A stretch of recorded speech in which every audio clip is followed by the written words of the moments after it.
Şimdi bir özet geçmek gerekirse 2013 yılında katliamdan hemen sonra katil zanlısının yakalanmasıyla bir dava açılmıştı. Daha Evet. doğrusu bir soruşturma açılmıştı. Söz konusu soruşturma 2016'nın sonuna kadar da devam etti.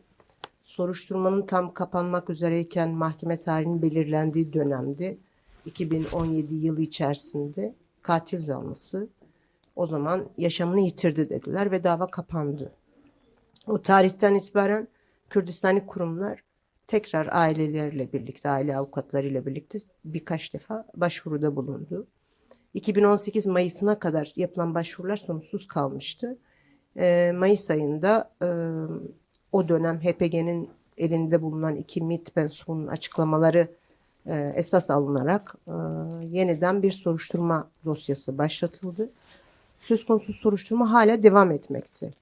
Devam etmekte derken dosya açık ama somut bir ilerlemeden bahsedemeyiz. İlerlemeyen nokta ne? Söz konusu hakim öncelikle o güne kadar bir önceki hakimin derlediği bilgiler ışığında şu sonuçlara varmıştı. Söz konusu katliamın Türkiye MİT'i ya da MİT'in içindeki bir grup tarafından organize edildiğine dair bir not düşmüştü. Gelinen aşamada söz konusu şahsın, katil zanlısının devamında burada politik faaliyet yürüten Rojbin Fidan Doğan, Sakine Cansız ve Leyla Şailemizin hareket alanı neydi? Onların takip edilip edilmediğine dair birçok onlara dair veriler, söz konusu Fransız istihbarat birimlerinin elinde ne olduğuna dair dosyayla paylaşılmasını istemişti. Bunun için birçok siyasi isimle çağrıda bulunmuştu. Hakimin talebi Fransız her iki istihbarat birimi, iç ve dış istihbarat birimi tarafından reddedilmişti. Bu noktada hala dava red gerekçesi ise Fransa'nın devlet güvenliği ve gizlilik kararıyla söz konusu bilgiler dosya ile paylaşılmıyor. Kürt kamuoyu, Kürdistani kurumlar, avukatlar da siyasi bir baskının olduğunu düşünüyor dosya üzerinde ve bunun bir an önce son bulması ve var olan mevcut bilgi ve belgelerin dosyayla paylaşılması.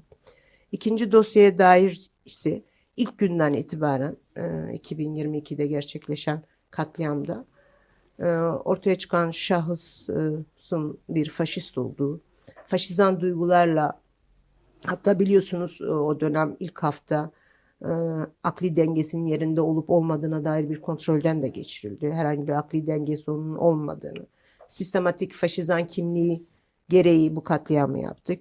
Kürt tarafı ise her defasında şunu söyledi.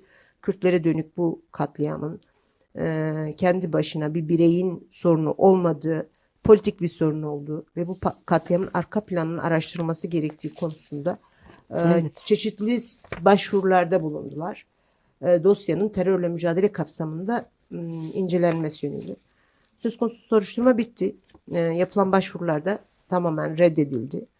Gelinen aşamada Yani hukuken siyasi önümüzdeki bir dönem katliam olarak ele alınmadı. alınmadı. Şu ana kadar ele alınmadı. Bir birey olarak ele alındı. Halen kendisi cezaevinde tutuluyor. Ve gelinen aşamada ilgili yargı organının bir mahkeme tarihi belirleyip yargı önüne çıkartılması bekleniyor. Peki Selma, bu ikinci Paris katliamının katilin profiline de biraz bakalım. Çok aslında Ömer Güney yıllardır konuşuyoruz ve MİT için çalıştığı açığa çıktı. Biraz da bu katili de konuşmak lazım. Bu katilin profili de çok dikkat çekici. İşte evinde çok sayıda silah bulundu. İşte uçak kullanan bir isim, tren kullanan aynı zamanda bir isim, silah, her çeşit silah kullanan bir isim ve profili de çok dikkat çekici. Yani sıradan bir sadece faşizan duygularla hareket etme kanaatine vardı Fransa yargısı. Ancak diğer taraftan da aslında onun bu profilini tam tersini gösteren, yani ajan olma ihtimali veya herhangi bir devlete çalışabilecek kapasitede veya kişi olduğunu da ortaya koymuyor mu yani bir şekilde? Biraz onun profilini de Şimdi konuşalım. aslında katilin hukuksal sürecine baktığımız zaman Fransa tarafından özel olarak korundu. Bir elin onu sürekli koruduğunu görüyoruz. 2 kez adı saldırılara karışmış. Bıçakla yaralama var. 16. Paris, yani Burjuvazi'nin kalbi denilen bir Bu katliamdan önce. katliamdan önce tutuklanma gerekçesi olarak o dönem bir göçmenler için açılan bir spor salonunda göçmenlere saldırmıştı. Belediyenin açtığı ama o bölge sakinliği, burjuva elitlerinin çok da istemediği bir alanda yine bu şahıs karşımıza çıkıyor o dönem. Hatta o dönem Özgür Politika için de haber yapmıştık, bilmeden bugünkü katili. Dönemin belediye başkan yardımcısı Jan Brosat, şimdiki Komünist Partisi'nin belediye başkan adayı, bir açıklama yapmıştı. Olayı sadece faşizan duygularla açıklanamayacağı o dönem. Gelinen aşamada yine kendi evine giren göçmenlere bıçaklı saldırı var. Bir sürü silah yakalanmış evinde, ateşli silah. Ve bir yıl sonra o göçmenler tutuklu kalırken o serbest bırakıldı. Ve 11 gün sonra gelip bu ırkçı söyleme sahip adam Saint-Denis gibi bir bölgeye gidip, Saint-Denis'de Fransız bulmak mümkün değil neredeyse.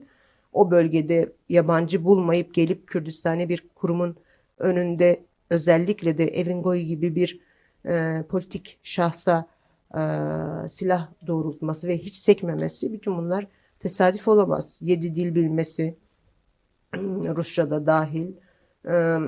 2 katilin profiline baktığın zaman düzenli olarak atış poligonlarında atış yapması. Hani benzer bir biçimde Ömer Güney'in profilinde de aynı şeyleri görüyorduk. Sürekli atış poligonlarında silah atışı eğitimi yapması. Ki katilin birileri tarafından korunduğuna dair emareler sadece bununla da sınırlı değil. Böyle bir şahıs bu kadar Fransa'da olağanüstü bir gündem yaratan, Kürt kamuoyunda ciddi bir infiale sebep olan bir katilin evi eğer olaydan birkaç ay sonra aranıyorsa, burada ihmaller zincirine ya da kişiye dair bir korunmanın da özel olarak söz konusu olduğunu söyleyebiliriz. Söz konusu şahsın daha önceki olaydan mühürlü olan evi aranmıyor. Olaydan sonra, yani Paris'te yaşanan bu katliamdan sonra çok sonra eve de bir aramaya gerçekleşiyor ve çok sayıda silah elde ediliyor. Söz konusu silahların nerede alındığı, ne yapıldığı, ailesinin bağları, kendisinin geçmişine dair bir araştırma yapılamıyor. Çünkü katilin profili sadece faşizan bir bireye indirgendiğinde siz arka plana dair bir araştırmanın önünü otomatikman kapatmış oluyorsunuz. Aynı zamanda Ya aslında Fransa'nın mevcut kendi siyasi atmosferine bakmak gerekiyor bu anlamda. Kürtler, evet, Kürt kurumları ciddi bir yol kat etti. Ben 2013'ün o ilk saatlerini hatırlıyorum. O dönem Kürtlerin en yakın müttefiki ya da stratejik anlamda birlikte çalışma yürüttüğü birkaç kurum vardı. Neydi? Komünist Partisi gibi bir yıllara dayalı bir ilişkilenme ağı. Femme Solidaire gibi bir kadın örgütü, Kürt Kadın Hareketi'nin yıllardır ilişkide bulundu. Bunun gibi parmakla sayabileceğimiz kadar dost vardı aslında ilk etapta o kapının önünde. Kürdistani kurumların, başta Kürt Kadın Hareketi olmak üzere, o tarihten itibaren öncelikle kendini anlatma ve bu katliamın Kürt halkına dönük anlamı, Sakine Cansız'ın politik kimliği ve devamında biliyorsunuz ki Avrupa kamuoyunda Kobane Kürtler açısından yeni bir sayfayı açmıştı. Bütün bu süreçleri birlikte görmek gerekiyor ve artık Kürtler diplomatik anlamda 2013'teki o ilk saatlerdeki Kürtler değildi. Dünya kamuoyunda mücadelesi tanınan, sadece Orta Doğu'da dar alanda Türk devletiyle silahlı bir çatışma yürüten bir örgüt olarak bilinmenin ötesinde ideolojik ve siyasal olarak da Avrupalı toplumlara esin kaynağı olan, Rojava'da yarattığı değerler itibariyle de Avrupalı parlamenterleri etkileyen, çeşitli delegasyonlarla Kürdistan'a ziyaretlerin örgütlendiği bir yerde artık sadece Kürtler değil, Kürdistanlıların dostları Avrupa Parlamentosu içerisinde, Fransız Parlamentosu içerisinde Kürtlerin sesi olmaya başladı. ve bu başta birinci Paris katliamına ilişkin gizli kararının kaldırılması ki basın olarak da siz de şahitsiniz. Evet. İkinci katliam yaşandığında Kürtler kadar Fransızlar da bu kapıya koştu. Başta Fransız parlamenterler, parti başkanları, çeşitli senatörler, belediye başkanları konuya dair açıklama yaptı ve Fransız sol kamuoyu açısından bu durum çok net. Yani Kürtlere dönük yapılan şeyi asla kabul edilemeyip Fransa'nın bu konuda daha açık olması gerektiği, hukukun işletilmesi gerektiği konusunda sayısız çağrı yapıldı. Ama şöyle bir gerçeklik var. Fransa tarihinde sayısız kez basın olarak sizler de işlediniz.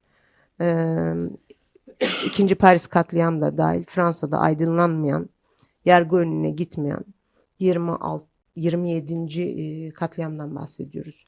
Katliam derken sonuçta bir halka hedef alan, belki kurşun atıldığında bir kişi ya da iki kişi ya da üç kişi, dört kişi hedef alınmıştır ama bir halkın kaderini hedefleyen ciddi katliamlar yaşandı Fransa'da son 25-30 yıl içerisinde.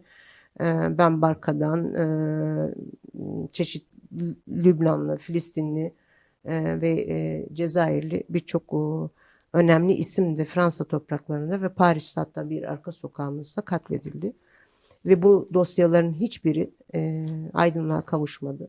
Hatta başka aynı Kürtlerle benzer bir kaderi yaşayan Tamil halkı böyle bir katliama maruz kalmıştı. Onları uğurlarken Rojbin Fidan Doğan'la birlikteydik. O tarihte söz konusu katliamı gerçekleştirilenler Sri Lanka elçiliğine sığındılar ve oradan Fransa hiçbir müdahalede bulunmadı ve gittiler.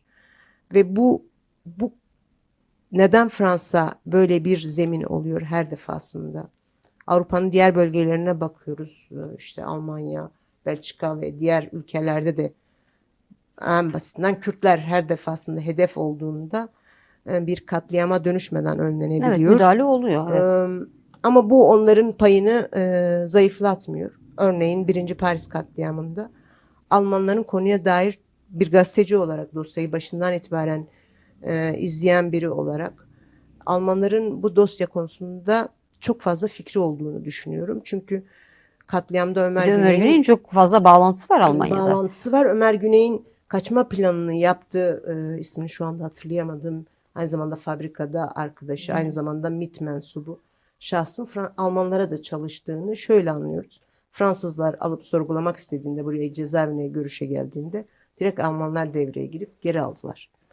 Bu bile başlı başına Aslında benzer açıklayıcı bir bir şeydir. iddia